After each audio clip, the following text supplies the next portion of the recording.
multiply exponentially, much like rabbits and wire coat hangers. Scowling at the newest stacks on his desk, Special Agent Brandon Eddison can't help but wonder how they would look on fire. It wouldn't take much. Just a flick of a match, the snick of a lighter, the corners of 1 or 2 pages in the middle so it would catch nice and evenly, and then all the papers would be gone.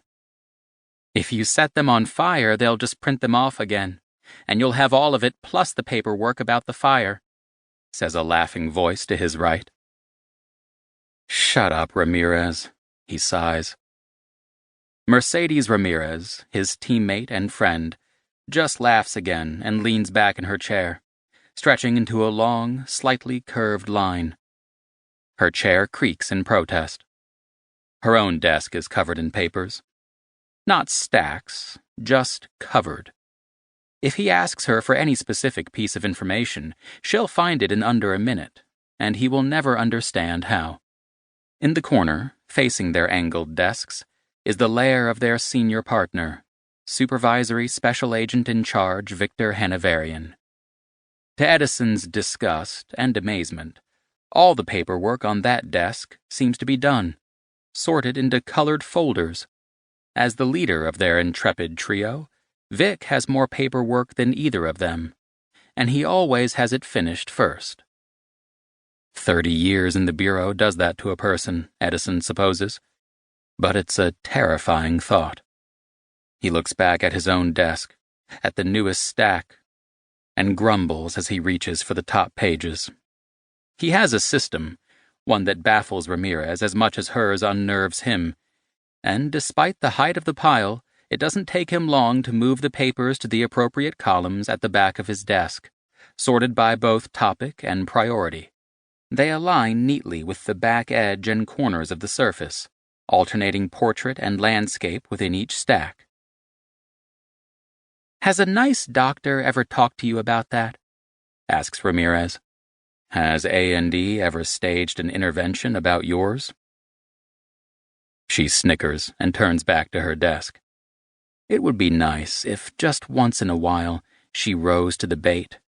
She's by no means unflappable, but she's strangely impervious to teasing. Where is Vic, anyway?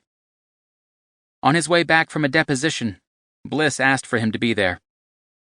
He wonders if he should point out that 3.5 months after they rescued the surviving girls from the burning garden, she's still using the butterfly names, the names the victims were given by their captor.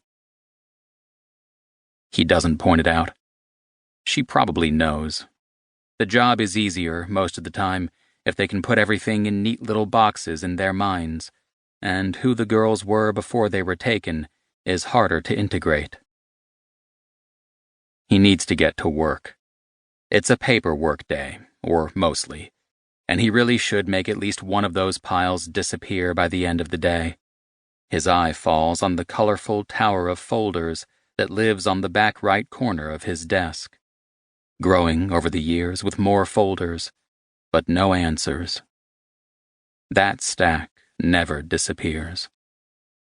He leans back in his chair and studies the 2 framed photos atop the squat filing cabinet that holds his office supplies and blank forms.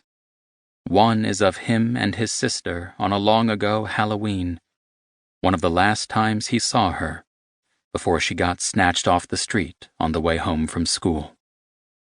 She was only 8 years old. Logic tells him she must be dead. It's been 20 years, but he still finds himself examining any 20-something woman who resembles her. Hope is a strange and fickle thing. But then so was faith, strange and fickle. Back when she was just his sister, rather than a missing child statistic. The other photo is newer, just a couple of years old. A souvenir from the most disturbing and unexpected day trip he's been on that didn't involve work.